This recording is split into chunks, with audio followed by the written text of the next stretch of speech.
Tom Smith was a nice young man. He wanted a job, but he couldn't find one.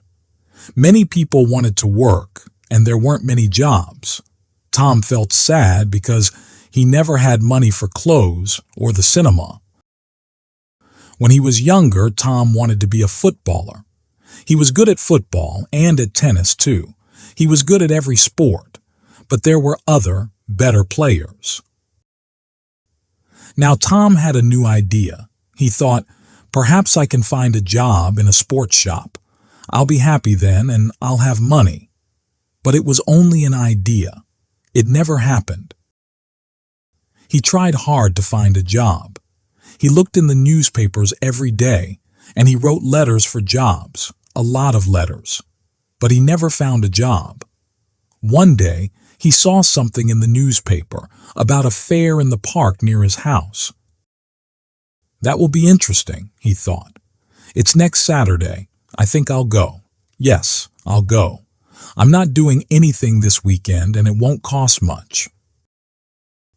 On Saturday, Tom walked to the park and bought a ticket for the fair. It was a warm summer day. The sky was blue and the park was very pretty. There were a lot of flowers, blue, yellow, and red.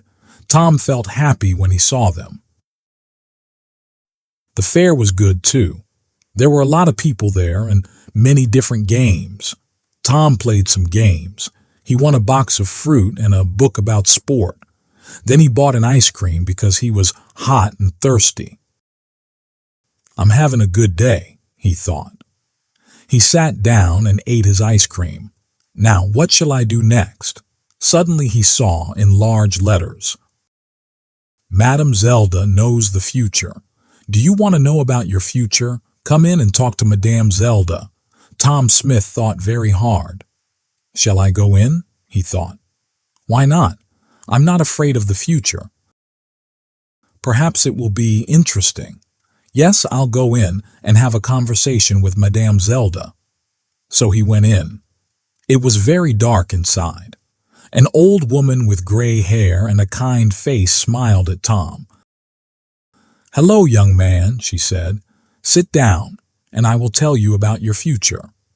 Tom sat down. The old woman looked at some cards on the table.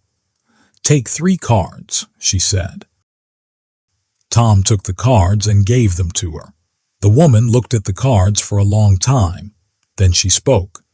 She didn't smile now. Listen, she said. I have to tell you something very important. Do not go anywhere next Friday. Make a journey next Friday and you will never arrive. Something will happen on the way. Don't forget now. I can tell you nothing more. Be careful, young man. Tom left. The sun was very hot on his face. He had no more money and he wanted to go home. I'm not afraid, he thought. I don't go on journeys. I won't go anywhere next Friday.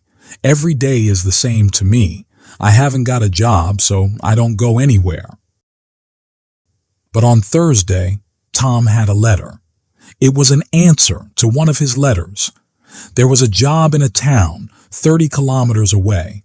It was in a sports shop. The boss wanted to meet Tom the next day. Tom felt very happy.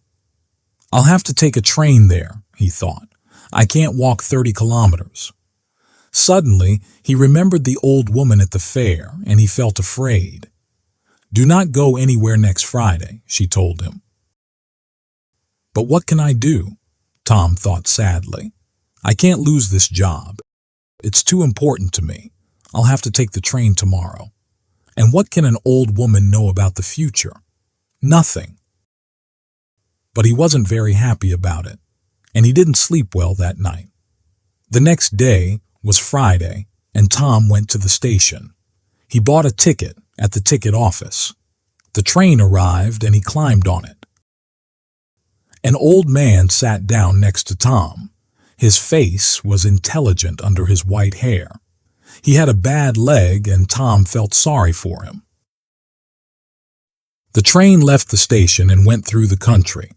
A waiter came round with some food, and the old man bought a sandwich. Then he smiled at Tom and said, Are you thirsty? I've got some tea with me. Would you like some? He took out a cup and gave Tom some tea. He's a kind man, Tom thought. I really like him. He smiled at the old man and said, Thank you. I'm Tom Smith. Are you going a long way? But the old man couldn't answer. Suddenly, there was a very loud noise and the train stopped. What was wrong? The people on the train were afraid. They all looked out of the windows, but they couldn't see anything. Don't be afraid, Tom told his new friend. I'll go and see. Perhaps it's an accident. Stay here and you'll be okay. The old man smiled. Thank you, my young friend, he said. I will stay here. My old legs are very weak. Tom found the guard. What's wrong? He asked him. Why did we stop? The guard looked at Tom unhappily. There's a large tree in front of the train, he said. We'll have to move it, but we can't do it quickly. So this is the end of the journey for you. You'll have to get off the train and walk. Walk where? Tom asked. The guard looked at a map. There's a village near here. You can go there and perhaps find a restaurant or a cafe. I have to stay here with the train. I'm very sorry about your journey, but you'll get your money back. Tom thought, the money isn't important. I really wanted that job. And he felt very sad. Tom didn't say anything about the job to the old man. He helped his friend off the train and carried his case to the village. Thank you very much, the old man said to Tom. I know that my case is heavy. There's a computer in it and there are a lot of papers. Tom smiled. It's all right, he said. But inside he was very sad. I was stupid, he thought. I didn't listen to the old woman, but she was right. I won't get that job now. The old man saw Tom's sad face and asked him, What's wrong, my young friend? So Tom told him the story about the job in the sports shop. Then a strange thing happened. The old man smiled and then he laughed. Why did he laugh? Tom didn't know and he felt a little angry. The old man was his friend, but this was a bad day for Tom. It wasn't funny. Tom couldn't speak or smile. The old man saw this and he stopped laughing. Then he said, Listen to me, Tom, and don't be sad. I'm a rich man. I've got a lot of shops in different towns and they're all sports shops. I want an intelligent young man to work in my new shop. It's also my biggest shop. Will you work for me? I think I know you now. You were very kind to me on the train. You're the right person for the job. What's your answer? This is wonderful, Tom said with a happy smile. This is the best day of my life, not the worst.